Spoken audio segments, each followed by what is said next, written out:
Well, the fight for 2014 is getting more fierce with each passing day, with Gujarat's Chief Minister Narendra Modi taking on UP's Prime Ministerial hopeful head-on, launching a scathing attack on the Congress, even questioning Congress's secular image. But the Congress has been quick to hit back at Modi, calling his development pitch a farce and terming him to be a fake. Delhi में ऐसी सरकार है जिसको लगता है कि certificate आ गया ना सब आ गया, फूड सिक्योरिटी बिल आ गया मतलब आपकी थाली में खाना आ गया. With that comment, Gujarat Chief Minister Narendra Modi setting the tone for 2014, tearing into the government over the food security bill.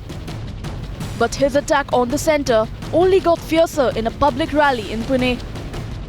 Congress ने तय किया है कि गरीब की थाली में चपाती दे पाए या न दे पाए, रोटी सब्जी दे पाए या न दे पाए, कम से कम एक कानून का कागज तो पकड़ा देंगे, उसकी थाली में परोस देंगे, शायद उसका पेट भर जाए.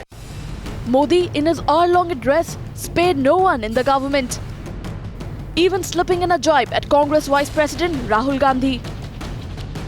उनके शहजादे गरीबों के घर में जाकर के रात गुजारते हैं, मीडिया वालों को बुलाते हैं कि ये मेरे पूर्वजों का पराक्रम देखिए.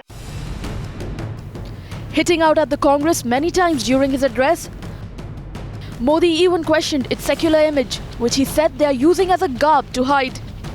जैसे ही कोई संकट आ जाता है तो वे सेक्युलरिज्म का बुर्खा पहन लेते हैं. Modi's aggressive pitch sparking off a political storm, with Congress calling his Gujarat development pitch a complete farce and him a fake coup. I'm sure Mr. Narendra Modi is not aware.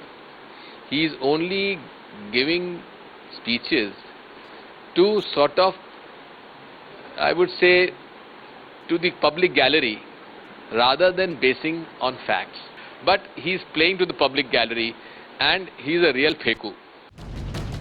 With BJP poster boy sparing no one in his address, the gloves are off, and the fight for 2014 is expected to get more aggressive and fierce with each passing day.